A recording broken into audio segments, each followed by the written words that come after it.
AJ South, freaking Rollins, and this is BrettO Live on YouTube. What is going on, guys? BrettO Live back with another video, and today we have the Weekend Review episode 116. Today, we are going to be going over Raw and SmackDown like we always do in a setup style. Tell you guys what happened, tell you what I thought about it. So without further ado, let's jump into Monday Night Raw. Starting over here, we had a 6-women tag team match, and I didn't really see a need for this match, I gotta be honest. Of course, Dana Brooke and Mandy Rose are feuding with Tamina and Natalya, and Rhea Ripley and Charlotte are feuding, but I didn't really see a need for the tag team match.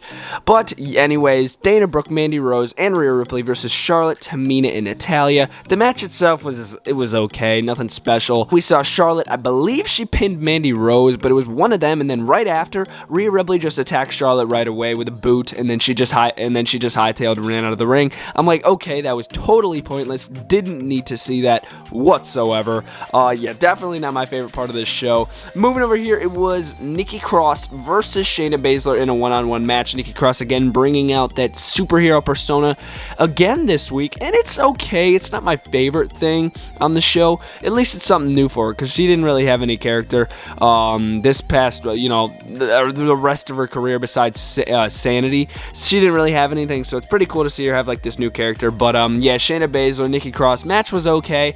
Of course, we did see Alexa Bliss come out, and she did make her presence felt. Distracted Shayna Baszler multiple times, as well as Nia Jax and Nia Jax and Reginald. So that was basically the ultimate to make Nikki Cross pick up the victory here and pin Shayna Baszler. I'm like, okay. That was odd, but yeah, Nikki Cross was able to pick up the victory. Moving over here, this was my favorite thing on the show, John Morrison versus Ricochet. And right when they announced it, I'm like, oh, this is going to be good. Seeing these two go at it in the same ring, same time, I'm looking forward to this. Ricochet, Morrison, super high-flying, super awesome match. But the way that they ended it, I wasn't really the biggest fan of. I love the shenanigans with Miz on ringside and the dripstick. I thought that was hysterical. But Morrison was chilling on the barricade just like this, like he was leaning up against it. Ricochet from inside the ring, springboard, boom, crossbody, right over the barricade. Literally wicked, literally insanely sick. But then they both got double counted out. I'm like, no, we could have gotten a winner in this match. It's only the Money in the Bank build-up. We could have gotten a winner. Like, come on, you couldn't give that to Ricochet. Like, come on, man. But it was still good. I really enjoyed the match, and I don't think it's over between these two. Knowing Raw, they're probably going to do a rematch next week. Moving over here, it was Elias versus Jackson Ryker in a strap match, and I think this match was a little overhyped, and it didn't really get the time that it deserved. It wasn't really the longest match, and it's a strap match. You would think, like, strap match, special stipulation on it, they're going to give it a little more time. So, but no, they didn't really. Jackson Ryker basically just dominated Elias most of the match, and then in the end, he was able to pin him 1, 2, 3 and beat Elias in the strap match. Not bad. Hopefully, we don't see another match between those two. Get Ryker in a real, rivalry here. Get him away from Elias, and it's just like, he's beat him 4 times. I don't need to see it again.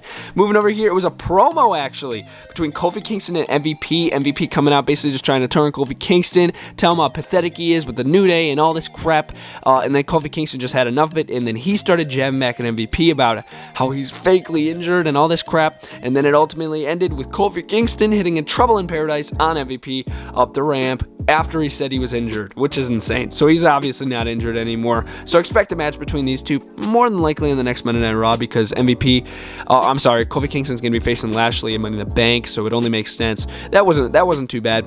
Moving over here, it was Doudrop and Eva Marie versus Naomi and Asuka again. And basically, it was just totally reversed about what happened last week. Eva Marie refused to tag in from Doudrop to teach her, and then Doudrop actually, instead of Eva Marie getting pinned, actually dominated and then won the match all by herself. And then Eva Marie is like, what? So it was okay, I guess. Just turning it around on Eva Marie. But honestly, I couldn't care less about Doudrop, Eva Marie, Naomi, or Asuka right now. To be honest with you, I couldn't really care less for this rivalry.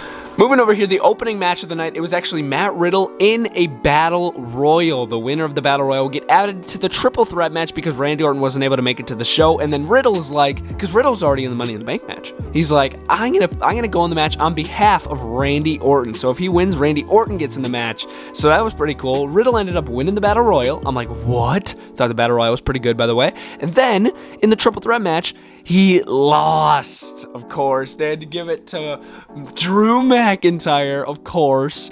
But yeah, it was still pretty cool to see Riddle like defy the odds and do all this stuff for Randy Orton. Hopefully it turns Randy Orton's perspective on Riddle to be a little better, because I don't really think he gives Riddle the respect that he deserves. But after this week, after Riddle doing all this stuff for Randy, I think he's definitely going to put some respect on Riddle's name, and they'll be closer as a tag team. But yeah, the triple threat match wasn't too bad. Drew coming out with a victory after a Claymore to Matt Riddle, and he's going to be added to the Money in the Bank match instead of Randy Orton. But yeah, guys, that was Monday Night Raw. Wasn't the worst show of all time, but I was really bored, like really bored at some points. So in the end, I'm going to have to give it a 2 out of 5. But other than that, again, not a bad show. Again, I just was super bored throughout this entire show. Besides that match got me out of my seat. But yeah, guys, that was Raw. Now we're going to jump into SmackDown. Continuing the week in review here with SmackDown. What a freaking amazing show. I got to be real with you guys. Raw this week, absolute trash. SmackDown, amazing show. We're going to jump right into it, starting with probably, well, I wouldn't even really say the weakest thing on the show.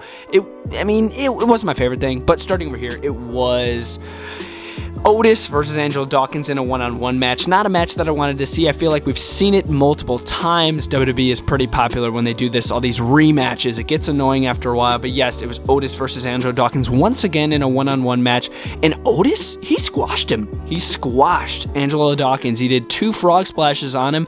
1, 2, 3, squashed Angelo Dawkins. I like how they're building up Otis and the Alpha Academy tag team, but at the expense of the Street Profits, I don't know how I feel about it, because the Street Profits, you know, they hold a special place, you know, in my heart, you know. But yeah, it's pretty crazy to see Angelo Dawkins just get squashed like that. Thought that was pretty interesting. Favorite part of the show, this match was freaking amazing. Literally, probably my favorite match on SmackDown ever since the beginning of the year. This match was literally amazing. Kevin Owens, Sami Zayn in a last man standing match. Of course, your opponent has to get to their feet before the count of 10 in order to stay in the match. If they don't, then they lose. This was a great match. So many good callbacks. Like literally, they had me thinking Kevin Owens was going to lose when Sami Zayn hit 3, not 4, 3 Halula kicks on Kevin Owens. And I'm like, oh my God, no way. Kevin Owens gets back to his feet, rolls out of the ring, lands on his feet. I'm like, yes, let's go, Kevin. And then call back to Royal Rumble 2015, Dean Ambrose, Kevin Owens in a last man standing match right off there through 2 tables. They did that again, but this time he made it back to his feet. Little lesson learned there. Very cool. And then the ending spot of the match, powerbomb through the announcer's table, powerbomb through a regular table, powerbomb on the apron.